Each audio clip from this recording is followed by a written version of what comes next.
में आज हनुमत सेव्य ग्रंथ है जो आपकी दृष्टि में से गुजरा नहीं है, देखा नहीं आपने। हनुमान जैसा विद्वान और शिष्य पृथ्वी पर अभी तक कोई पैदा नहीं हुआ। शिष्य की वो पराकाष्ठा थी और विविधता की भी पराकाष्ठा थी। हनुमान ने केवल हमने एक रूप में देखा है, राम के सेवक के रूप में, जबकि जहां विशिष्ट शब्द का प्रयोग होगा वहां हनुमत और हनुमान का नाम देना ही पड़ेगा। और उन्होंने अपने जीवन में 3 ग्रंथ लिखे। उन तीनों ग्रंथों में हनुमत सेव्य ग्रंथ अपने आप में ही बेजोड़ है। उसमें लगभग 115 श्लोक हैं और 115 श्लोक ही एक एक हीरे की तरह है। और उस पुस्तक के बाद में शिष्य शब्द पर लिखना अपने आप में बहुत तुच्छ है। बाकी लोगों ने जो लिखा है वो उनकी जोखिम लिखी है, उस पुस्तक की नकल से की है, उस पुस्तक का सारभूत देकर के ही चलाया है, क्योंकि वह ग्रंथ अपने आप में बेजोड़ है। और बचपन में मुझे वह पूरा का पूरा ग्रंथ कंठस्थ था और है, और प्रत्येक दिन उनके एक एक श्लोक को या उनके पूरे भाव को अपने जीवन में उतारने की कोशिश करता था जब मैं शिष्य था। शिष्य में आज भी हूं, क्योंकि शिष्य शब्द तो समाप्त होता ही नहीं है। मगर ये श्लोक मोतियों की तरह जब गले में पहने हुए होते हैं तो अपने आप में वह एक साधारण शिष्य देवता बन जाता है। और इतना बड़ा देवता बन जाता है कि राम स्वयं कहता है कि तुम मेरे भरत से भी ज्यादा प्रिय भाई हो। तुलसीदास भी कहते हैं कि जय हनुमान ज्ञान गुण सागर, आप ज्ञान के और गुण के सागर हैं। और तुलसीदास भी कहते हैं कि कृपा करो गुरुदेव की नाई। जैसे गुरु कृपा करते हैं, यानी गुरु की कृपा जीवन के देवताओं से भी ज्यादा उच्च कोटि की कृपा कही जाती है। तुलसीदास ये भी कहते थे कृपा करो इंद्र की नाई, या कृपा करो भगवान शिव की नाई, या कृपा करो विष्णु की नाई, ऐसा भी लिख सकते थे वो। मगर एक विद्वान था और उसने कहा कि जितना दयालु और जितना अग्निमय स्वरूप गुरु का हो सकता है उतना और किसी का नहीं हो सकता। जब हनुमान के बारे में उन्होंने हनुमान चालीसा लिखा है तो उन्होंने इसी शब्द को प्रयोग किया कि आप ज्ञान और गुण के अद्वितीय सागर हैं और आप क्रोधमय हैं, अग्नि स्वरूप हैं, तेज पुंज हैं। कठिन से कठिन कार्य करने में आप अग्रणी रहे, पीछे नहीं हटे, फिर भी आप कृपा करो गुरुदेव की नाई। आप गुरु की तरह हम सब लोगों पर कृपा करें। इसी से इस बात का परिचय मिल जाता है कि गुरु क्या है, शिष्य क्या है। और जब तक इस भाव को हम समझेंगे नहीं तब तक हमारे जीवन में कुटिलता बनी रहेगी। और कुटिलता का अर्थ है नीचे गिरना। आप चाहे पुरुष हैं चाहे शिष्य हैं, अपने आप को शिष्य कह दें और शिष्य तब कहलाएंगे कि शिष्य की कसौटी पर खड़े उतरेंगे। मैं अपने आप को भगवान कह दूं मगर मैं भगवान की कसौटी पर खड़ा उतरूंगा तो भगवान हूं। शिष्य की कसौटी पर आज भी अगर मुझे कसा जाए और शिष्य की कसौटी पर खड़ा उतरा तो मैं शिष्य हूं। गुरु की कसौटी पर खड़ा उतरूं तो गुरु हूं। क्रोध तो कर ही सकता हूं, मैं भी क्रोध कर सकता हूं, मगर दोनों आंखों को सूर्य और चंद्रमा कहा गया है। एक आंख अपने आप में सूर्य के समान बहुत क्रोधमय अग्निमय होनी चाहिए, तो गुरु की दूसरी आंख बहुत अधिक शीतल और पवित्र भी होनी चाहिए। क्योंकि शिष्य की हत्या करना गुरु का धर्म नहीं है कि उसको क्रोध में जला दे या क्रोधित कर दे या अंगार कर दे। बाकी उनके अंदर के पाप क्रोध के माध्यम से जला करके और शीतल जल से स्नान करा करके उसको सही अर्थों में शिष्य बनाना ये गुरु का धर्म है। हो सकता है वो सामने वाले शिष्य नहीं बन सके, हो सकता है वो बहुत जल्दी बन जाए, मगर संसार में एक ही उदाहरण है कि शिष्य अपने आप में देवताओं से भी ज्यादा पूजा जाने लगा है, वह हनुमान है। भारतवर्ष में राम के इतने मंदिर नहीं होंगे जितने हनुमान के मंदिर हैं। राम कृष्ण और अन्य देवताओं के उतने मंदिर है नहीं। उन सब मंदिरों को जोड़ने के बाद में जो संख्या बनती है उससे भी ज्यादा मंदिर हनुमान के मंदिर हैं। एक सेवक के मंदिर हैं, एक शिष्य के मंदिर हैं। इसका तात्पर्य गुरु से भी उच्च कोटि की कोई स्थिति है तो शिष्य का है। जीवन का जब सौभाग्य होता है तो गुरु नहीं बनता है, जब जीवन का पुण्योदय होता है तो शिष्य बनता है, क्योंकि शिष्य का अपने आप में जीवन का अद्वितीय धर्म है, अद्वितीय कर्तव्य है। और आज का मैं प्रवचन हनुमत सेव्य के श्लोक से प्रारंभ कर रहा है और वास्तव में हमें उस ग्रंथ को प्रकाशित करना चाहिए और प्रकाशित करके फ्री वितरित कर देना चाहिए। हो सकता है कि कोई चिंगारी किसी को लग जाए और 100-200 में से कोई एक शिष्य बन जाए। हनुमान के स्वयं के भी करीब 80,000 शिष्य थे। नल नील जाम्बवंत तक हनुमान को अपना गुरु माना है। यहां तक कि सुग्रीव ने भी गुरु के चरणों में, हनुमान के चरणों में सिर रखकर कहा है कि तुम्हारे समान कोई गुरु नहीं बन सकता। पूर्णत्व परिपूर्ण शेय भवितम हनुमत महान ज्ञानपुरा गुरु वैताम पूर्वम गुरु एवं तो उसके थे। जहां गुरु शब्द आएगा वहां हनुमान शब्द आएगा, या शिष्य शब्द आएगा वहां भी हनुमान का शब्द आएगा। मतलब उत्तर में हनुमान ने कहा कि मैं गुरु नहीं बनना चाहता हूं, मैं जितना आनंद शिष्य बनकर के दे रहा हूं उन आनंद तो पृथ्वी पर कोई देवता ले ही नहीं सकता। मगर ज्ञान गुरु के सागर थे, गुणों के भी सागर थे, ज्ञान के भी सागर थे, और 24 घंटों में एक बार भी उनके हृदय में आलस्य और कुटिलता नहीं आ पा रही थी। ऐसी भावना नहीं आ पा रही थी कि देख लेते हैं कल 4-5 लोग बहुत देर उठेंगे और दिन से गुरु में क्या करते हैं, सबको करारा भेज देंगे तो फिर क्या करते हैं, गुरु क्या करेंगे, ये भी देख लेते हैं, कसौटी पर कस लेते हैं। जब आप गुरु को कसौटी पर कसना शुरू कर दोगे तब आपका शिष्य भाव तो सुरेश हो ही जाएगा। सब मिलकर के एक बार निर्णय करने के लिए सब कितने निकाल देते हैं, सभी एक बार रात को 7 बजे उठ जाते हैं, कर लेते हैं। ये आपकी सबसे निम्नता, भ्रष्टता, ओछापन और घटियापन है। यदि ऐसी कुटिलता इतना करने के बाद भी यदि आपके मन में आए, यदि आपके मन में आलस्य आए, यदि आपके मन में तुच्छता आए, यदि आपके मन में छोटापन आए, क्योंकि आपके मन में ज्ञान और गुण दोनों आने चाहिए। ज्ञान का मतलब है अंदर एक प्रकाश पैदा होता रहना चाहिए, और गुण का मतलब है कि जो गुरु ने कहा है उन गुणों से हम विभूषित होते रहें, हीरे मोतियों से विभूषित नहीं है। और आलस्य और शिष्य का आपस में कोई संबंध नहीं है। साइंस ये कहती है कि केवल 32 मिनट की नींद अपने आप में संपूर्ण है यदि वह डीप स्लीप हो। इस गहराई के साथ नींद दी जाए तो 32 मिनट की नींद 24 घंटे तक ऊर्जा बराबर प्रदान करती रहती है। इसलिए हमें तो 32 मिनट से ज्यादा नींद प्राप्त होती है, मुझको भी, आपको भी। इसलिए मैंने भी ये कहा कि मैं सही अर्थों में शिष्य बना रह सकूं तो मुझे ज्यादा आनंद की अनुभूति होती रहेगी, क्योंकि उसमें एक आनंद है, एक मस्ती है, उसमें चेतना है, अपने आप हर क्षण तत्परता है, पुलक है। गुरु धीरे धीरे जड़ होता जाता है, वह धीरे धीरे बैठा रहता है, प्रवचन करता रहता है, मोटा होता जाता है, पेट फूलता जाता है, विषय उसके अंदर बढ़ते रहते हैं और धीरे धीरे रोगों से ग्रस्त होकर के समाप्त हो जाता है। और 80% गुरु ऐसे हुए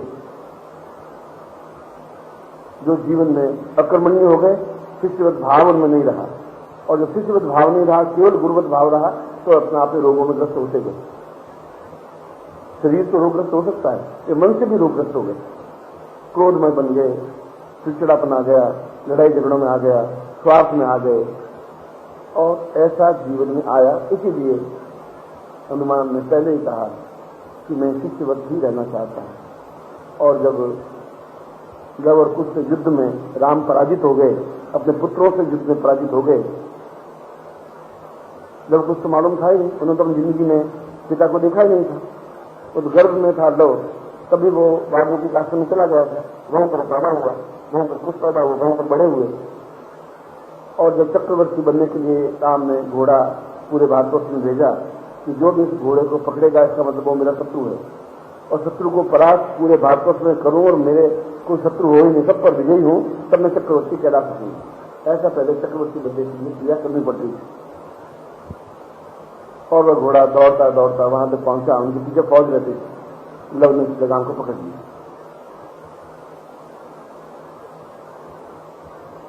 घोड़ा रुका तो सूचना मिली अयोध्या में राम युद्ध करने के लिए आए, और उन्होंने युद्ध किया, और युद्ध घनघोर युद्ध, राम जैसा विश्वामित्र का शिष्य और लक्ष्मण के साथ में लव कुश ने जब युद्ध किया तो लव और कुश ने दोनों हनुमान और राम और लक्ष्मण को दोनों को बांध करके ऊपर गिरा दिया, छटपटा रहे बंधे हुए। और मां को कहा कि चक्रवर्ती बनने का जो स्वांग कोई अयोध्या के राजा रख रहे थे और उनको बांध करके ऊपर पटक दिया।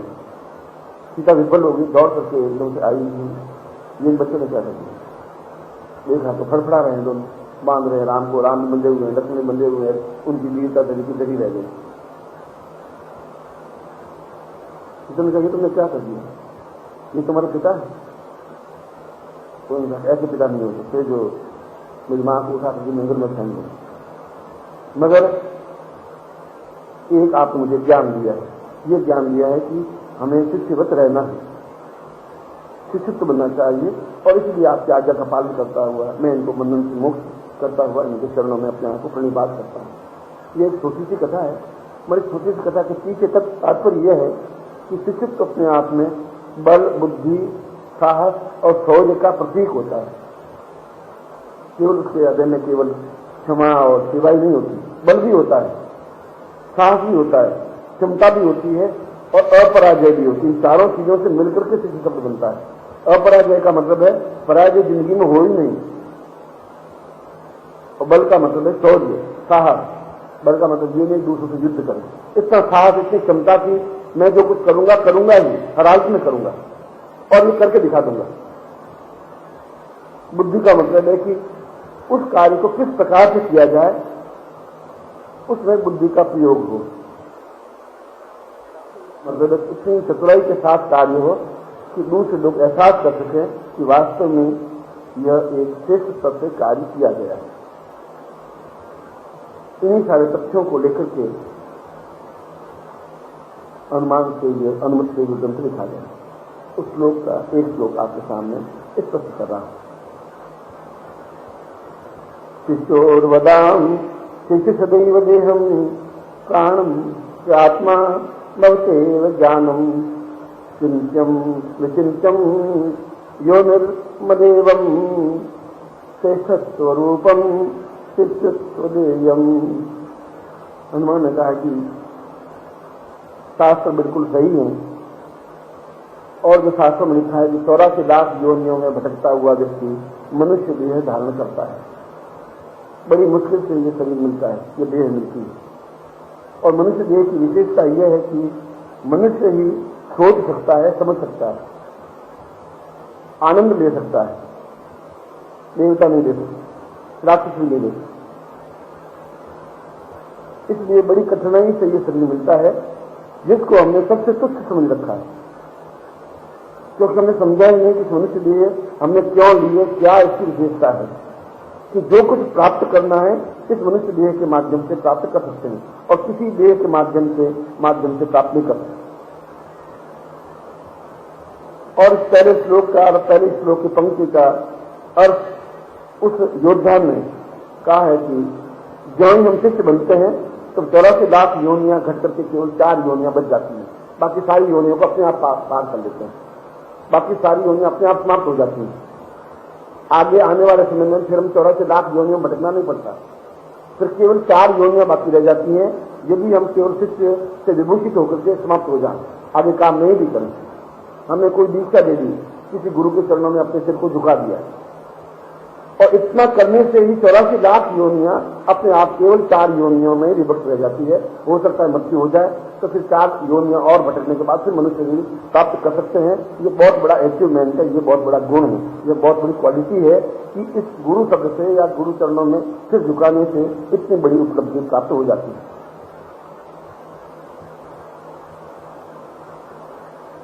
और हनुमान ने कहा कि यह उपलब्धि जीवन की श्रेष्ठ उपलब्धि इसलिए है कि उन 4 योनियों को भी इसी देह में समाप्त कर सकते हैं, जिससे मनुष्य देह समाप्त हो ही नहीं, जिससे मनुष्यता से समाप्त हो ही नहीं। इस श्लोक की पंक्ति में पहली बार कहा है कि शिष्य का तात्पर्य है पूर्ण आलस्यहीन होने की क्रिया। और हनुमान ने कहा है कि मेरा उदाहरण में इस बात का साक्षी है। एक भी क्षण ऐसा नहीं रहा जहां मैंने प्रमाद किया हो, प्रमाद का मतलब आलस्य किया हो, जहां मुझे राम ने आज्ञा नहीं दी मगर मुझे मालूम पड़ा कि ये समस्या मेरे स्वामी के, मेरे गुरु के बीच में आ रही है। मनो गुरुपद चरण कमल पूर्ण भवत भवदेह। हनुमान कह रहे हैं कि मैं उन गुरु के, राम का नाम नहीं दिया उन्होंने, मैं गुरु के चरण कमलों में अपने आप को प्रणिपात करता हुआ यह हनुमत सेवक ग्रंथ लिख रहा हूं। वहां उन्होंने राम और सेवक का नाम नहीं लिखा, हनुमान और राम को बीच में नहीं लाए, गुरु और शिष्य को बीच में लाए। उन्होंने कहा इससे ज्यादा पवित्र संबंध संसार में नहीं है। और शिष्य का सबसे बड़ा क्वालिटी, अगर एक शिष्य भगवान की तरफ पूजा जाए, यदि एक शिष्य जीवन में बहुत ऊंचाई पर उठ जाए, यदि एक शिष्य पूरा विश्व उनको ध्यान करने लग जाए, पूजा करने लग जाए, और आप देखेंगे कि संसार के प्रत्येक देश में, चाहे ईसाई देश है चाहे मुसलमान देश है, हनुमान के मंदिर अवश्य है। दुबई में भी और कोई मंदिर नहीं, राम का कृष्ण का मंदिर नहीं है, हनुमान का मंदिर है, और लोग वहां हनुमान की पूजा करने जाते हैं। मुसलमान देशों में भी, ईसाई देशों में भी, चाहे उनका धर्म अलग है, क्योंकि हनुमान अपने आप में किसी का एक प्रतीक बन गए।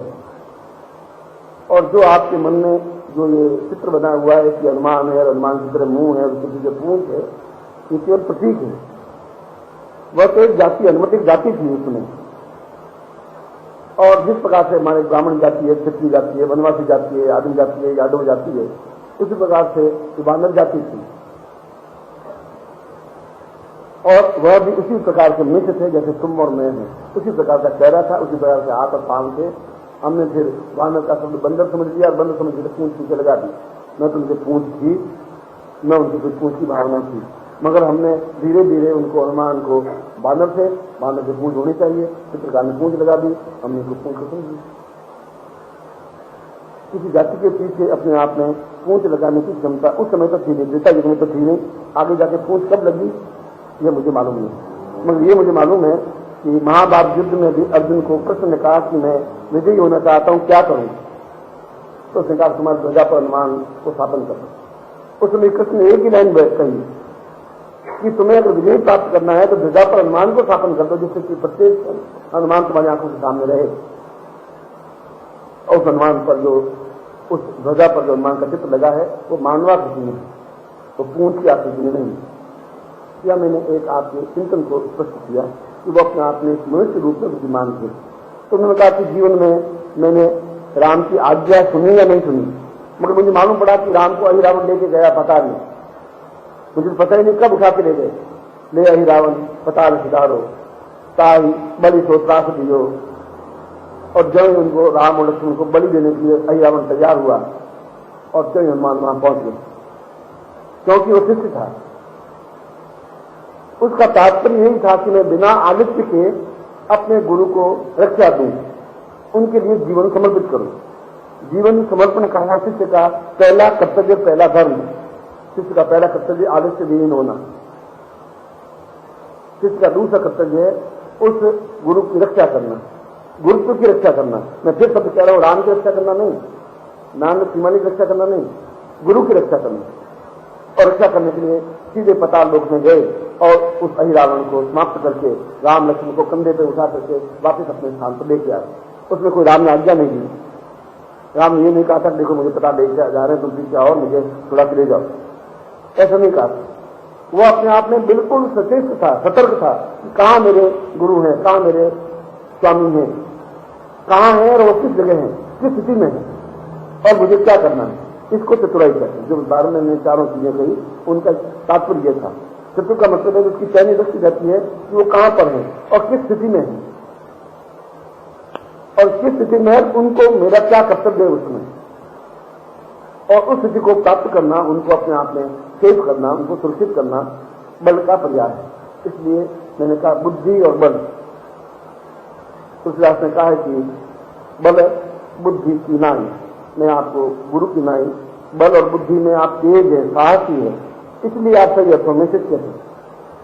आप एक क्षमता है, बल है, और बल का तात्पर्य है कि कार्य करने की चतुराई, युद्ध नहीं, किस प्रकार से वह कार्य करूं जिससे इसमें गुरुत्व बचा रह सके। और हर हालत में गुरुत्व को बचा इसलिए रखना है कि मुझे वो चारों योनियां समाप्त करनी है, और चारों योनियों के समाप्त करने में और कोई संसार में सहायक नहीं हो सकता। न राम, न कृष्ण, न बलदेव, न इंद्र, न वरुण, न यम, न कुबेर, उन 4 योनियों को कोई समाप्त नहीं कर सकता है। अगर वे कर सकते तो फिर वे स्वयं किसी गुरु को धारण नहीं करते। ऐसा कोई देवता नहीं हुआ जिन्होंने गुरु को धारण नहीं किया। चाहे इंद्र हो, इंद्र ने बृहस्पति को अपना गुरु बनाया और बस ने कहा कि ओम बृहस्पति अति दुर्गा मरे हाथी मधुयात मदने को यदि दैत्य वस तत प्रजाम ताम गुरुत्वम सह। यजुर्वेद कह रहा है कि इंद्र कह रहा है, जो देवताओं का राजा है और सभी देवताओं के साथ में आकर के बृहस्पति के सामने कह रहा है कि हम बार बार मन से और शरीर से पराजित हो रहे हैं और हम जीवित, जागृत और उच्च कोटि के देवता तभी बन सकेंगे जब आप पूर्ण रूप से गुरुत्वमय रूप में हमें अंदर स्थापित हो सकेंगे।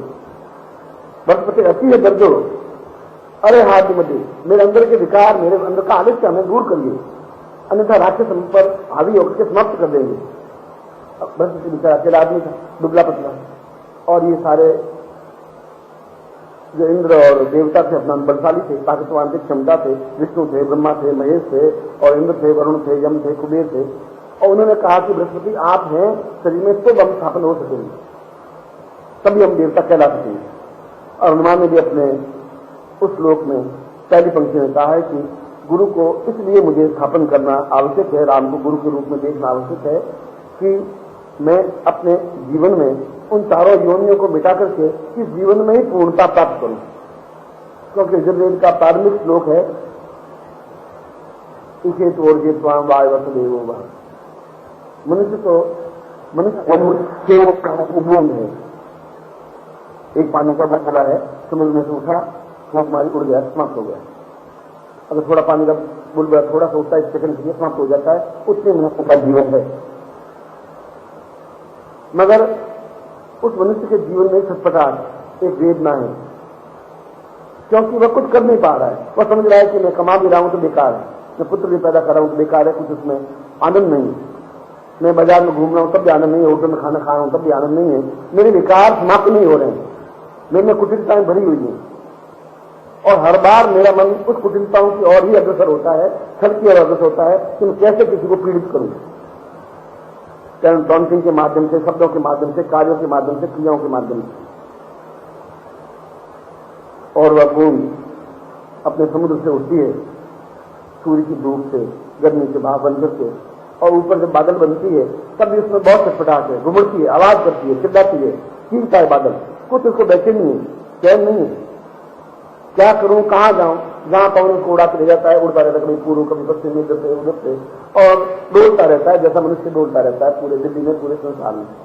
कुछ मालूम नहीं करना क्या है। सुबह भागते हैं, दौड़ते हैं, जैसे पहन करके, और दुकान पे बैठते हैं, नौकरी करते हैं, चल करते हैं, जेब काटते हैं और धोखा देते हैं, विश्वासघात करते हैं, शाम को आते मरे हुए उस बिस्तर पर पड़ जाते हैं और उनको ये पता ही नहीं कि हम कर क्या रहे हैं, कहाँ सुख है, कहाँ चैन है, कहाँ आनंद है, कहाँ मस्ती कहाँ है, मुस्कुराहट कहाँ है। पूरे जीवन में उनको मुस्कुराहट प्राप्त होती नहीं, क्योंकि उनके जीवन में गुरु है ही नहीं, उनके जीवन में कोई तथ्य नहीं है, आधार नहीं है, अवलंब नहीं है। और उस जो ऊपर बादल है उसके मन में भी कहीं स्थिति नहीं है, और आगे उड़ता उड़ता पहाड़ से टकराता है, हिमालय से टकराता है, और टकराते ही बादल अपने आप में बदल जाता है एक बूंद के रूप में। बादल रहता है, एक बूंद बन जाती है, उसे टकराते हैं। पहली बार किसी गुरु से टकराता है, पहली बार किसी व्यक्ति विशेष से टकराता है, और बूंद बनते ही वह बूंद आगे बहने लग जाती है, और बूंद एक धीरे धीरे धारा का रूप धारण करती है, और धारा आगे जाकर तो पूरी नदी का रूप धारण करने के बाद भी जितनी छटपटाहट, जितनी वेदना उस नदी में है, उतनी छटपटाहट वेदना तो पूरे संसार में भी नहीं है। किनारों को छोड़ देती है, परवाह नहीं करती, वो क्रोध का एक पुंज बन जाती है, मनुष्यों को भाग ले जाती है, जानवरों को भाग ले जाती है, गांव के गांव उजाड़ देती नदी। इस बात की चिंता नहीं करती क्या होना है, इस बात की चिंता है कि मुझे उस जगह मिल जाना है जहां से मैं उठी हूं, जहां से मेरा प्रादुर्भाव हुआ है। और हराती हुई, दौड़ती हुई, और समुद्र में जाकर मिल जाती है, मिलते ही शांत हो जाती है। उसका हराना, इतना भाग दौड़, बेचैनी, गांव को उजाड़ने की क्रिया, क्रोध, सब कुछ समाप्त हो जाता है। और मान कहते हैं कि मनुष्य एक बूंद ही है, और उसके अंदर छटपटाहट स्वाभाविक है, और संसार की कोई शक्ति, कोई भजन, कोई मंत्र, कोई गुरु श्रुति उसकी छटपटाहट को समाप्त नहीं कर सकता। छटपटाहट तब समाप्त कर सकता है वह गुरु में लीन हो जाए और गुरु को अपने हृदय में धारण कर ले, अपने हृदय में गुरु को धारण कर ले। हर क्षण उसके हृदय में गुरु रही। और जब पूछा उसको कि तुम कह रहे हो कि हृदय में गुरु धारण होना चाहिए, वह कहाँ है? उनकी रचना फाड़ के लिखा दिया, देख मेरे सुन, और कोई चीज नहीं। राम और सीता बैठे हुए। हनुमान ने कहा कि मेरा प्रत्येक रोम, मेरा प्रत्येक क्षण, मेरा प्रत्येक हृदय की धड़कन इस चेतना पुंज में समाहित था कि मेरे हृदय में कोई विकार ही नहीं है, कोई कुटिलता नहीं है। केवल है तो वह राम और सीता की जोड़ी है, वह गुरुत्व है। उसके अलावा मैं हृदय में कुछ रखना ही नहीं चाहता हूं, क्योंकि मैं सही शिष्य बनना चाहता हूं। मैं बेचैनी नहीं चाहता हूं। जो ही उससे हटूंगा तो बेचैनी मेरी बढ़ जाएगी। और जब वो अंदर है तो फिर विकार आ ही नहीं सकता है। और जब वो अंदर है तो मेरी मृत्यु नहीं हो सकती, मैं जीवित रहूंगा। और त्रेता युग से कई हजार वर्ष बाद भी आज भी हनुमान जीवित, आज भी हम उनको स्मरण करते हैं। आज उनके मंदिर हैं, आज उनको पूजा करते हैं। एक नौकर की पूजा करें, एक सेवक की पूजा करें, एक जो दिन नित्य चरणों में रहा है उसकी हम पूजा करें। और राम से भी ज्यादा हनुमान को पूछते हैं। तुलसी कह रहे हैं कि राम से भी आप नीचे हैं, राम से भी आप श्रेष्ठ हैं, राम से भी आप महान हैं। राम से मिलने के लिए भी केवल आपके माध्यम से होकर गुजरना पड़ता है। राम ने तो कई बार क्लेवता दिखाई, मगर आपने तो आदि से दिखाया ही नहीं। एक क्षण, एक ही चिंतन, एक विचार की कहां गुरु है, मुझे क्या करना है, किस प्रकार से, किस युक्ति से, बल और चतुराई, चतुराई से उनको निकालना है, बल से अहिरावण का समाप्त करना है। और अपने जीवन के उन चारों योनियों को समाप्त करना है। वापिस न मालूम हम पशु बनेंगे, कुत्ते बनेंगे, गधे बनेंगे, घोड़े बनेंगे, कि किस योनि में जाएंगे, हमारी मृत्यु कैसे होगी, कोई पता नहीं है। मृत्यु तो एक आनंददायक ऐसा हो कि मृत्यु हमारे सामने और आनंद के साथ मृत्यु का आगोश में जाए। कोई गोली खाकर के भी लोग मरते ही, ऐसी मृत्यु, अकाल मृत्यु हमें जीवन में नहीं चाहिए। और आपको पता ही नहीं कि आपकी मृत्यु कहां हो, वो शिष्य की मृत्यु हो ही नहीं सकती, इसलिए कि उनके हृदय में गुरुत्व है। इसलिए मृत्यु पर जब विजय प्राप्त कर ली तो चारों योनियों पर भी विजय प्राप्त कर ली। जब मृत्यु होगी नहीं तो योनियां फिर होगी कहां। इस हनुमान ने कहा कि जीवन का श्रेष्ठतम यदि कोई क्वालिटी है, जीवन की श्रेष्ठतम जो स्थिति है तो शिष्यत्व है। और मैं जिंदगी के अंतिम सांस तक शिष्य ही बना रहना चाहता हूं, सेवक ही बना रहना चाहता हूं, मुझे देवता नहीं बनना है। जब नंद ने उनकी पूजा करनी शुरू की, दामद ने हाथ जोड़े, उनका दामन आप हाथ मत जोड़िए, हाथ जोड़ के मुझे नीचे मत गिराइए, मुझे शिष्य बने रहना चाहिए, मैं गुरु बनना भी नहीं। तो शिष्य का जो आनंद है वह गुरु नहीं दे सकता है। गुरु अपने मर्यादा में बन जाता है, शिष्य अपने आप में खुला रहता है, क्योंकि निर्भीक होता है। उसको विश्वास होता है कि मेरे हृदय में गुरु हैं, मेरी मृत्यु हो नहीं सकती, मृत्यु मेरे सामने आकर कुछ कर नहीं सकती, रोग मुझे हो नहीं सकते, समस्या मुझे आ नहीं सकती, बाधाएं मुझे आ नहीं सकती, क्योंकि ये तो उनको जिम्मेवारी सौंप चुका हूं। मैं तो अपना तन मन और प्राण उनको सौंप चुका हूं, वो अपने आप की रक्षा करेंगे ही, वो गुरु हैं। मैं तो केवल जिंदगी में आनंद ही भोगने के लिए बैठा हूं, मस्ती लोग में भोगने बैठा हूं। और मेरे मन में विकार आवे इसलिए नहीं कि मैं उनको पहले ही स्थापन कर चुका हूं। और तीसरा, हनुमान ने कहा कि जीवन की प्रत्येक तत्परता का शब्द का पर्याय गुरुत्व है, शिष्यत्व है। तत्परता कहा और किया, मैंने पहले भी यही कहा। उस समय मेरे मन में यही श्लोक गूंज रहा था जब पत्र में प्रवचन कर रहा था। राम ने कहा कि तुम्हें जाकर के सीता की सुधि लानी है, और बिना सुधि के ये प्राण अपने आप में व्यर्थ हैं। उन्होंने कहा कि इसके लिए आप इतनी छोटी सी बात में क्या चिंता, अगर 600 योजन समुद्र है और रावण है, कुछ भी है, तो आप मेरे अंदर बैठे हुए हैं, आपका साहस मुझ में है। और तुरंत छलांग लगाते हैं, उसको सोचते नहीं कि समुद्र में कूद जाऊंगा, डूब जाऊंगा। वह भी मनुष्य ही था, और वहां जाकर अशोक वाटिका का विध्वंस कर देता है, शत्रुओं का नाश कर देता है। अकेला व्यक्ति पूरी लंका को जला देता है, पूंछ से रावण को बांध करके सिंहासन से नीचे गिरा देता है, जहां सैकड़ों उसके योद्धा, सेनापति, मंत्री और उस दरबार में रावण जैसा महान विद्वान में तेजस्वी और तांत्रिक योगी बैठा हुआ है, और उसको पूंछ से लपेट करके नीचे गिरा देता है। और कहता है कि मैं राम का शिष्य हूं, राम का सेवक हूं, तो मेरा कुछ बिगाड़ नहीं सकते, क्योंकि मेरे हृदय में स्थापन है। वह बल है, वह बुद्धि है, वह साहस है, चतुराई है। और रावण को इस बात को मानना पड़ता है कि तंत्र से भी कोई ऊंची चीज है तो शिष्यत्व है, मंत्र से भी कोई ऊंची चीज है तो शिष्यत्व है, क्योंकि तत्परता है, कहा और किया, और करने की क्रिया को शिष्य कहते हैं। शिष्य का अर्थ है जो निरंतर करता है गुरु के लिए, क्योंकि यही शब्द, यही संबंध सबसे ज्यादा पवित्र है, यही शब्द सबसे ज्यादा आंखों में आंसू लाने वाले चीज है। यदि मैं जब भी गुरु को स्मरण करता हूं तो एक क्षण आंसू छलछलाने के लिए, बाहर आने के लिए उद्यत हो जाते हैं, और दूसरे क्षण अपने आप को रोकने की कोशिश करता हूं, किसी से क्या सोचेंगे, ये क्या इस बात को सोचेंगे, और मैं उस मर्यादा में बंधा हुआ अपने आप को फिर रोक देता हूं। क्योंकि हर क्षण मैं सुबह प्रातः काल प्रभु के चरणों में बैठा हुआ बात कर रहा हूं कि मेरे प्रत्येक क्षण में एक ही ध्वनि गूंजती है कि कब क्षण आएगा कि मैं गुरु के चरणों में पहुंच जाऊं, मैं उनकी सेवा करूं, उनके चरणों को सहलाऊं, उनके तेल की मालिश करूं, उनकी बात सुनूं, उनकी छाया तले बैठूं, उनकी सेवा करूं। ऐसा क्षण मेरे भाग्य में कब आएगा? कहां मैं उलझा हुआ हूं, क्या कर रहा हूं, ये जीवन में मेरे क्या काम आएगा? ये मकान, ये वैभव, ये धन, ये सुख, ये सौभाग्य, ये गाड़ियां, ये मेरे क्या काम की? मैं जिससे पहले भी बहुत, अब तो एक 8 फुट की गाड़ी के अंदर कैद हो गया हूं। मैं तो हजारों फुट और हजारों मील एक पहाड़ से दूसरे पहाड़ से उड़ता रहता था, मेरी तो वो ज्यादा तेज करता है। 8 फुट की गाड़ी को कैद कर दिया जाए, 307 फुट की एक मकान में कैद कर दिया जाए, जहां मैं पूरा हिमालय में विचरण करता था, तो कैदी बन के रह गया हूं।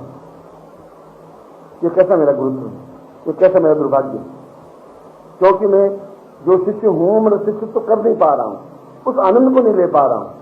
वो आनंद जीवन का श्रेष्ठतम आनंद है, ये मेरे जीवन की न्यूनता है। और मैं उनको कहता भी हूं कि आपने मुझे कहां ढकेल रखा है, बहुत हो गया, जो 20, 25, 50 साल जो मुझे काम करना था कर लिया, जितना करना था आप और किसी ऋषि को, किसी योगी को, सन्यासी को आप भेज दें। मैं आपके चरणों में रहना चाहता हूं, जीवन को मुझे आपके पास प्राप्त करना चाहता हूं। और आधे घंटे की विनय के बाद में भी वो कहता है कि निखिल मैं वही काम करना है, तुम करेगा। कोई दया नहीं है उनके मन में, शायद उनके मन में कुछ और बात होगी, कुछ अच्छी होगा। ये उनकी श्रेष्ठता है कि वो सोच रहे हैं।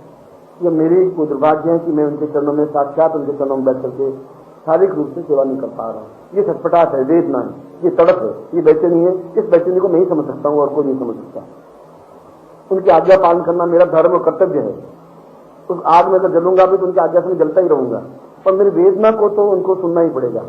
शायद किसी दिन उनके मन में, क्योंकि पिछले 1-2 साल से बार बार मैं कहता हूं कि कितना समय बचा है, ये कह नहीं सकता। इन शब्दों के पीछे दुनिया की हर बार मैं उनको कहता हूं कि बहुत हो गया। कभी आपके मन में कभी करुणा प्राप्त होनी चाहिए, कभी आपके मन में ये सोचना चाहिए कि ये आदमी जल चुका है, बहुत जल चुका है, उस आलोचनाओं से, उन विपत्तियों से, उन शिक्षाओं की न्यूनताओं से, उनके घटियापनों से। जिस शब्द मैंने देखा है, मैं बना हूं और उनकी घटियापन भी देखा हूं, और मन अंदर कचोट करके रह जाता है। इन लोगों को मैं कैसे समझाऊंगा, ये नहीं समझ पाएंगे। और जब मैं शिष्य रहा हूं और शिष्य की ऊंचाई को देखा है और शिष्य की घटियापन को देखा है, तो मन टूट करके बिखर करके रह जाता है, और मन इतना बेचैन हो जाता है कि आत्महत्या बहुत घटिया चीज है, मैं आत्महत्या करके मुझे मर जाना चाहिए। यही भाव उनके सामने तब नहीं। और आधे पौन घंटे की कन्विंस करने के बाद में भी कोई कहता है कि तुम्हें अभी वही काम करना है, क्योंकि तुम्हें वो काम करना जरूरी है। और मैं फिर मन मार के सिद्धासन से वापस आप लोगों के बीच में आ जाता हूं। हनुमान भी वही बात करते हैं, एक क्षण भी मैं रामचारित नहीं रहना चाहता। वो अयोध्या में तो अयोध्या में, वो जंगल में है तो जंगल में हूं। अगर उन्होंने मुझे कहा है कि सीता के साथ जाना है तो मुझे रहना है, कहीं पर भी ये संसार नहीं। अगर उसके पीछे चतुराई मेरी ये है कि लंका को जलाना है, हनुमान को, उस रावण को गिराना है, युद्ध करना है, अशोक वाटिका को तोड़ना है, ऐसी कोई राम ने आज्ञा दी नहीं थी कि तुम अशोक वाटिका को तोड़ देना, तुम हनुमान को, उस रावण को जला देना, उस आग लगा करके पूरी लंका को जला देना, ऐसी कोई राम ने आज्ञा दी नहीं थी। ये उनकी चतुराई। राम ने तो केवल काम सौंपा था कि काम करना है, और उन्होंने कहा भी आप मैं उठा के ले आऊं। राम ने कहा तुम ये काम नहीं करना, तुम्हें केवल मुद्रिका देनी है, नहीं डालनी। ये मैं समझता हूं कि मैं ऐसा क्यों कर रहा हूं। तो हनुमान ने उसमें कहा है कि आज्ञा दे तो तत्पर रहे, प्रमाद रहित, आलस्य के रहित होकर के निरंतर एक ही आज्ञा पर छलांग लगा देना, एक ही आज्ञा पर काम करने के लिए सन्नद्ध हो जाना, और हृदय में उस गुरु को स्थापन कर देना पूर्ण रूप से। जब वो स्थापन होगा तो फिर मन में कुटिलताएं पैदा नहीं होंगी, फिर मन में छल पैदा नहीं होगा, फिर मन में षड्यंत्र पैदा नहीं होगा, फिर मन में पाखंड पैदा नहीं होगा। और ये पाखंड और छल है तो फिर आप शिष्य नहीं है। क्योंकि कल मैंने प्रवचन के अंत में एक बात कही थी कि मैं अब उस जगह आपको पहुंचाना चाहता हूं, ये साधना की उच्चतर भूमि होती है, उच्चतर स्थिति होती है, उस जगह उस साधनाओं को देकर के आपको पहुंचा देना चाहता हूं। अब मेरा धर्म, अब मेरा कर्तव्य हो गया है, क्योंकि मैं समझता हूं कि ऐसा करके ही मैं वहां पहुंच पाऊंगा। बाकी सारे प्रयत्न करके मैं देख चुका हूं, अब ये प्रयत्न बाकी रह गया। इस ऋण को ऋण होकर के उन शिष्यों को भी उस ऊंचाई पर पहुंचा करके जहां पर वे सिद्धाश्रम पहुंच सकें, जहां उस आनंद को ले सकें जो मैं आनंद लेना चाहता हूं, और उसमें एक फलांग से उनको पहुंचा दूं जो निरंतर सेव्यरत हैं। और मैं उस मार्ग पर आपको समृद्ध करने का प्रयत्न कर रहा हूं। मैं उसके पहले जो भावभूमि पृष्ठभूमि है, इसके लिए प्रवचनों को प्रारंभ किया है। तो मेरी सेवा के लिए तो थी, बहुत सेवा हुई नहीं। मैं सेवा तो 500-500 रुपए के 2000 नौकर रख दूंगा, 10-12 कुल मिलाकर के आप 20 हैं, और मिलाकर के 40,000 मेरे खर्चे होंगे महीने। इससे ज्यादा खर्च हो नहीं सकता, और मेरा जो कार्य आराम से चल जाएगा। 40,000 में देखो तो तात्पर्य है ही नहीं। मैं तो एक सिर्फ छोटा सा करूंगा, 40,000 रुपये आ जाएंगे। मगर वो प्रश्न नहीं है। प्रश्न ये है कि मुझे आपको वक्त करके भी दिखा देना है उनको, शायद उससे वो पसीजे उसे जो पिट लें। इसलिए उस हनुमान सेव के शब्द को वापिस आपके सामने रखता हूं कि जब हृदय में वो स्थापित है, तब फिर अपनी चतुराई से, अपने बल से उस कार्य को समृद्ध कर लेना है। तुम्हें जाके काम करना है, इतना करना है, तो दिन के कुल घंटे 600 होते हैं, 24 घंटों नहीं होते। एक सूर्य समाप्त होता है, वापिस सूर्य उगता है, उसमें जो 600 घंटे विद्युत होते हैं। आप इनको 24 घंटों में बांध दिया है। 600 घंटों तक का काम आप 24 घंटों में करते हैं। आप यदि चाहें तो 24 घंटे काम 600 घंटों में जितना काम होता है उतना कर सकते हैं, यदि आपके मन में आलस्य प्रमाद रहित होकर गुरु स्थापन हो। और इससे मैं मालूम कर लेता हूं आपका बैरोमीटर किस जगह पर है। और अनुमान में चौथी बात तो ये कि राम आप मेरे गुरु हैं, आप मेरे सर्वस्व हैं। जीवन का प्रत्येक रोम आपको समर्पित है। तो एक ही वरदान आप मुझे दें जीवन में कि कभी भी आप मुझे गुरु नहीं बनाएं। कभी ऐसी आज्ञा नहीं दें कि मैं उन वानरों के बीच में जाकर के गुरु बनूं, उपदेश दूं, प्रवचन दूं, उनको ज्ञान दूं। चाहे मैं कितना ही पढ़ा लिखा हूं, चाहे गुणों का सागर हूं, मगर मैं केवल आपके चरणों में जीवन की अंतिम सांस लेना चाहता हूं, क्योंकि वह आनंद मेरे जीवन का अद्वितीय आनंद है। क्योंकि जब राम विजय जो करके पुष्प विमान से वापिस अयोध्या लौटे तो सरयू के किनारे उतरे, जहां भरत नंदीग्राम में बैठा तपस्या कर रहा था। भरत से मिले और पूरी वानर सेना जो पीछे आ रही थी, उन सबको कहा अब तुम जाओ, तुम्हारा कार्य समाप्त हो गया, हनुमान तुम भी जाओ। तो हनुमान ने उसी समय सरयू में कूद के प्राण त्याग देने को ज्यादा शेष समझा। राम को कहा कि मैं सरयू में कूद सकता हूं, आपको नहीं छोड़ सकता, ये मेरे संभव नहीं। जहां आप है वहां मैं हूं, या तो आप इस पर बने रहिए, मैं भी इस पर बना रहूंगा, या आप कुछ लौट रहेंगे, सरयू कुछ पार बैठे, मैं उस पार जाऊंगा, रहूंगा आपके चरणों में हर क्षण। एक भी क्षण ऐसा नहीं हो जाए कि आपको कोई तकलीफ हो जाए, और तकलीफ हो जाएगी तो हनुमान उससे पहले कट जाएगा, मर जाएगा। मैं ऐसा कलंक अपने सिर पर नहीं देना चाहता हूं, क्योंकि मैंने आपको गुरु धारण किया। और हनुमान कह रहे हैं कि शिष्य बनना जीवन का श्रेष्ठतम आनंद है, एक अपूर्व मस्ती है। यदि उसके हृदय में पूर्ण रूप से राम जानकी या गुरु और गुरु माता स्थापन है, जो उन्हें सीना फाड़ के सबको दिखा दिया था कि देख ले, विकार नहीं है, झूठ नहीं है, ईछल नहीं है, कोई कपट नहीं है मेरे सीने में, मेरे सीने में है तो केवल गुरु स्थापन है। और जब वो स्थापन है तो दूसरी चीज नहीं आ सकती। इतनी उच्च कोटि के भाव होने पर जब एक शिष्य पहुंचता है, जब उसके मन में 24 घंटे चिंतन रहता है कि ये जो कार्य मुझे सौंप दिया है तो उनका खुद का कोई कार्य नहीं है, ये कार्य किस प्रयोजन से कर रहे हैं, उनका तार कहां से जुड़ा हुआ है, किस कार्य के लिए ऐसा कर रहे हैं, हमें इस कार्य के लिए इतना प्रेरित क्यों कर रहे हैं, हमारी क्या स्थिति है। और मेरी स्थिति यह है कि मैं आपके इन चारों योनियों को भी समाप्त कर देना चाहता हूं।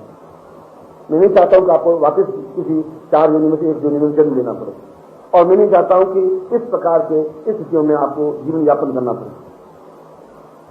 क्योंकि हनुमान भी शादी कर ही सकते थे, बेटे पैदा कर ही सकते थे, उनका किसी से लोग धर्म खत्म हो जाएगा मेरा।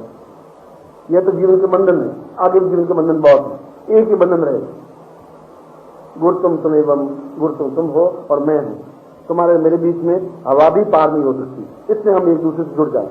हवा को भी तुम्हारे मेरे बीच में निकलना पड़े, तथवा सोचना पड़े, इतना एक दूसरे के प्राणों से जुड़ जाए, वह गुरु शिष्य का संबंध होता है। और मुस्कुराहट के साथ, मस्ती के साथ, क्योंकि शिष्य का अर्थ है मस्ती, शिष्य का अर्थ है आनंद, शिष्य का अर्थ है ऊंचाई, शिष्य का अर्थ है श्रेष्ठता, और शिष्य का अर्थ है अपने आप में पूर्ण समर्पण। तो गुरु का अर्थ है तनाव झेलना, क्योंकि तुम्हें कहां पहुंचाना है ये तनाव है, तुम्हें किस जगह क्या करना ये मेरा तनाव है। तुम्हें उस साधना के उस स्थिति पर, और ऐसी भी साधना कि 1 सेकंड लगा आप उस जगह पहुंच गए, इसलिए कोई जरूरी नहीं कि मैं आपको मंत्र दूं और 4 घंटे मंत्र जपाऊं या 4 महीने मंत्र जपाऊं, कोई जरूरी नहीं है। उस प्रकार की भी साधना है। एक छलांग लगाई और लंका पर पहुंच गए, इनके बीच में जंपने की जरूरत नहीं थी।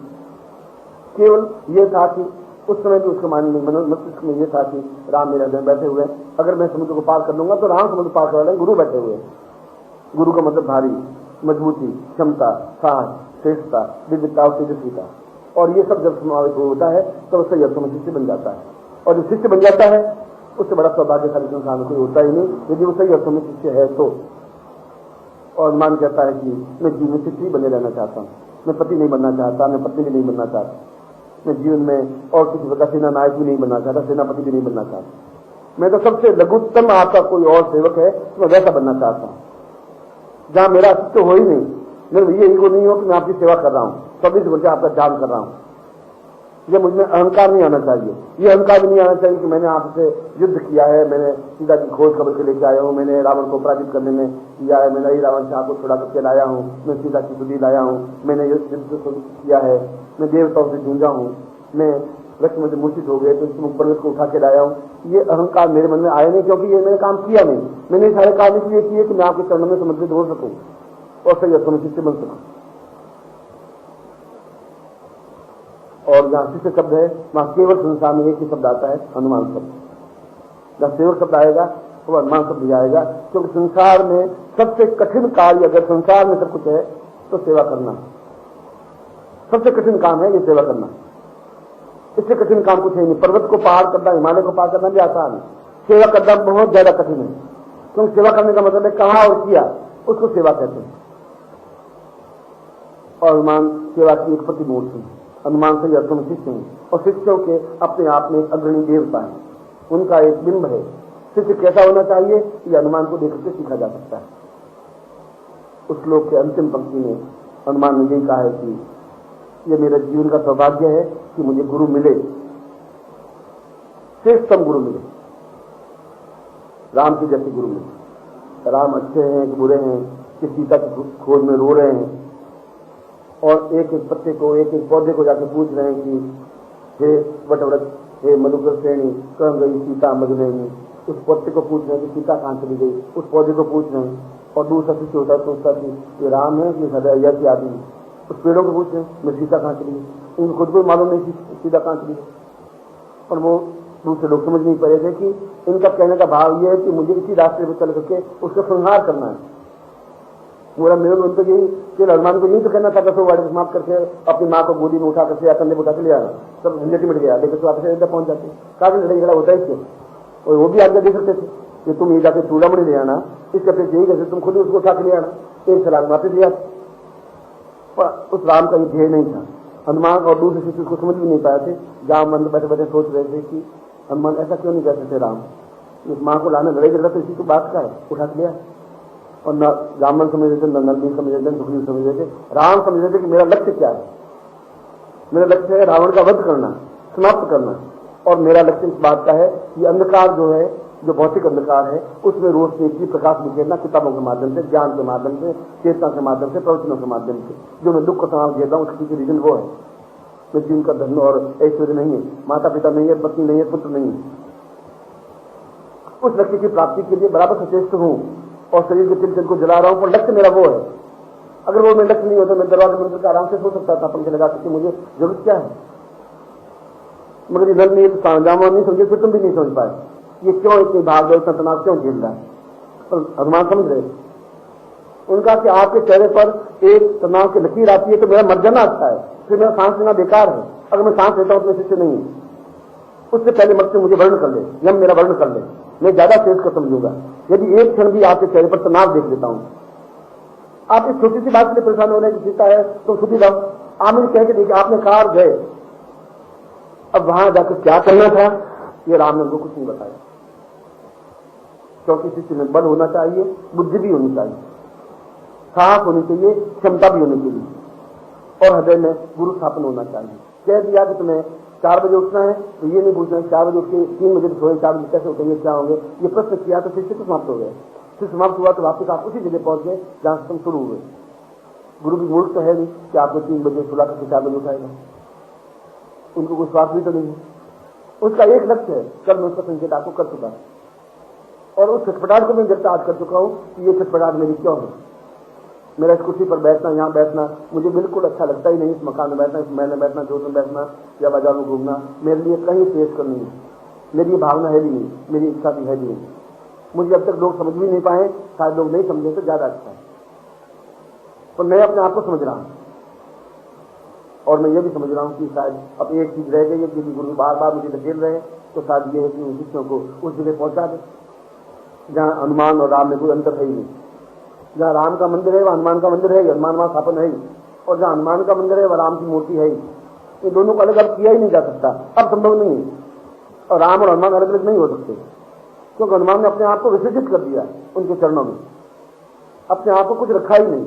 एक ही उद्देश्य कि ये कैसे मुस्कुरा सके, ये कैसे हंस सके, इनके जीवन में उस तनाव को कैसे दूर कर सके। इन लोग हरदम उनकी आंखें टकटके लगाई हुई राम के चेहरे पर लगी रहती थी कि अब क्या तकलीफ है। उस तकलीफ को अपने आप समझ लेते हैं कि राम कहते नहीं, और वह आज्ञा सही है या अनुचित है या उचित है, यह हनुमान के सोचने की बात नहीं। राम ने कहा कि सीता को लेकर के उस जंगल में छोड़ के आ जाना। हनुमान कह सकते कि ये आप क्या कहें, 13 साल से पूंजे चले लड़े झगड़ा के पति बताई को घर लाए और 6 महीने बाद कह रहे जंगल में छोड़ के आ जाओ। आपको थोड़ा सोचना चाहिए, ऐसा नहीं बोले वो। और राम से ज्यादा ताकतवान हनुमान, राम से ज्यादा बलशाली थे। उस छोटे से शब्द से मूर्छित होकर के लक्ष्मण तो गिर गए, हनुमान नहीं गिरे। राम तो पराजित होकर रोने लग गए कि मैं लक्ष्मण को जिंदा कैसे करूंगा, आप क्या करते हैं। मैं उस लंका में जाकर सुसेन बेटी को पढ़ के ले आता हूं, जो अपने आप में बहुत उच्च कोटि का बेच गए, उसको ले आए जंगल में घुस कर, लंका में घुस करके। सुसेन ने कहा कि विंध्याचल पर वो जड़ी बूटी मुंह डालनी, उसने कहा बस इतनी सी बात है, मैं ले आता हूं। बस काम ये है कि इनको आप छोटी सी बात के लिए क्या तनाव झेल रहे हैं, ये काम तो मेरा है। तनाव आपके जीवन में नहीं आना चाहिए, ये मेरी ड्यूटी है। और उन्होंने आगे भी इनको जंगल में छोड़ के आ गया, तो उन्होंने ये प्रश्न नहीं किया ऐसा क्यों। तो कह रहे हैं वो जो सोच रहे हैं वो ठीक सोच रहे हैं, जो कुछ कर रहे हैं वो ठीक कर रहे हैं। मेरा काम केवल करना है और दिन रात में 600 घंटे के हैं और 600 घंटों में काम कर लेना। और करूंगा जब हृदय में गुरु स्थापन होते तो फिर उसमें आलस्य आ ही नहीं सकता, उसमें प्रमाद नहीं आ सकता, उसमें छल नहीं आ सकता, उसमें कपट नहीं आ सकता, उसमें न्यूनता नहीं आ सकती। और जब आंख में विकार न्यूनता आ गई तो आप समझिए आपको जैसा अदम को व्यक्ति राय नहीं, फिर मैं आपको चाहे कितना ही मांगूंगा, मिट्टी के बर्तन कितनी मांगूंगा, मिट्टी घिस करके समाप्त हो जाएगी, चमक नहीं पैदा होती। और शरीर तो मिट्टी का चोला है, वह सोने का चोला बने आपका शरीर, और उस जगह पहुंचा दूं, उस जगह पहुंचाऊं जहां मैं जाऊं तो दर्शन तो आपको लेके जा सकूं, उन प्रभु के गुरुदेव से आपको दर्शन करवा सकूं, आपके हृदय अंशों से भीग सके, पूरा शरीर अपने आप में रोमांचित हो सके, खेल युक्त हो सके, एहसास कर सके जीवन की पूर्णता से क्या है। जो पिछली 25,000 चीज भी नहीं कर सकी वो आप कर सकें, वह है तो मेरा जन्म लेना, अवतार लेना सही है।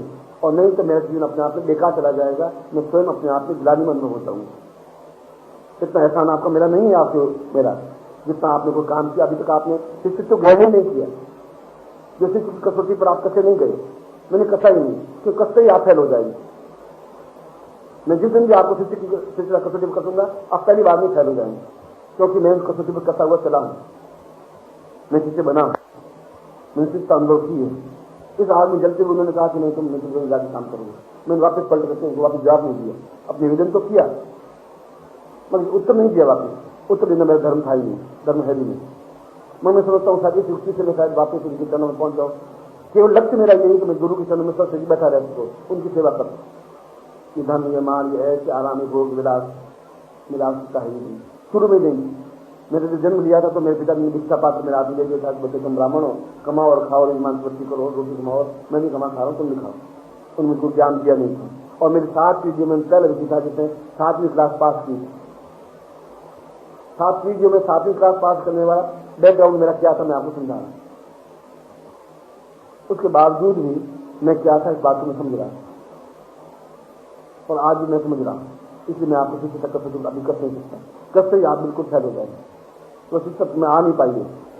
इस अनुमान के श्लोक को आपके सामने रखने की चीज यही है कि मेरा चिंतन क्या है, आपका प्रयोजन क्या है। और यदि फिर भी आप नहीं पहुंच पाए तो इससे बड़ा मेरा दुर्भाग्य नहीं होगा। इससे सर्वनाश और दुर्भाग्य आपका भी कुछ नहीं हो सकता। और कोई आपके इसके लिए आंसू नहीं मारेगा, आपके लिए कोई आपके लिए रोएगा नहीं, केवल स्वार्थ के लिए आपके पीछे लगे रहेंगे। और तुम छोटे छोटे स्वास्थ्य में जुड़े हुए घर चले जाओ, सेवा कर दो, अपना आप ये कर दो, थोड़ा झूठ बोल दो, थोड़ा चल कर दो, देखो क्या होता है। और मैं बैठे बैठे सोचता हूं कि ये कितने निम्न स्तर पर खड़े हैं, कैसे अपने स्थान पर खड़े हो पाए। इससे क्या होता है, वह केवल आज्ञा पालन करना ही जानता है, आज्ञा देना और उत्तर देना नहीं जानता है। ये उदाहरण हनुमान के द्वारा हमारे सामने स्पष्ट, चाहे हम पुरुष हैं चाहे हम स्त्री हैं, ये तो हमारे भेद है मन के।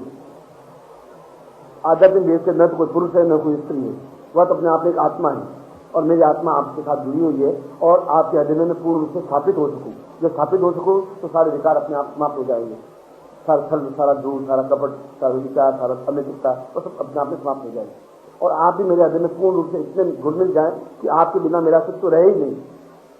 एक ही निकलेगी, सब की काम तुम्हें करना, तुम्हें तुम्हें काम करना। ऐसी स्थिति आपकी बन सके और सही अर्थों में हनुमान की विशिष्ट बन सके। और हनुमान के ये सारे श्लोक अपने आप में, मैंने शुरू में कहा था कि हीरो से भी ज्यादा मूल्यवान, अद्वितीय है, जिनका एक एक अक्षर अपने जीवन में उतारने लायक है। और हनुमान ने उस शिष्यत्व का एक एक अक्षर जीवन में उतारा, करके दिखाया, क्या करके नहीं दिखाया। बाकी पंडितों ने तो ग्रंथ लिख करके दिखाया, ऋषियों ने ग्रंथ लिखे, वे उस ग्रंथों के अनुसार चले नहीं चले वो अलग बात। हनुमान ने तो पूरा अपना जीवन का चरित्र सामने रख करके देख दिया कि शिष्यता ये होनी चाहिए, ये शिष्यता है। उन्होंने कहा मैंने किया, उन्होंने नहीं किया तब भी किया। मुझे मालूम था कि उनका बचाव, उनको तनाव रहित कैसे करना है। उनको अहिरावण ले गया तो मैं उसको पूछने की जरूरत है, राम मैं आऊं, आपको छुड़ाऊं नहीं छुड़ाऊं, आप कहो तो मैं आऊं, क्योंकि आपकी आज्ञा जरूरी है। आज्ञा जुड़ने की काम ये था कि उनको लाना है, उनको सेफ्टी करना है, उनको सुरक्षित करना है, अपना शिष्यत्व दिखाना है। इसलिए हनुमान को बल, बुद्धि, चतुराई, योग्यता और आलस्य विहीनता, इन पांचों तत्वों से मिलकर के जो वस्तु बनी है वो हनुमान की जाती है, वो शिष्यत्व कहा जाता है। और ऐसे ही आप शिष्य बन सकें वह मेरे लिए सौभाग्य की बात होगी। उस सिद्धार्थ हम पहुंच सकोगे बहुत कम समय में, ऐसी मेरी इच्छा है, ऐसे मेरा आशीर्वाद है। कल्याण हो आपको।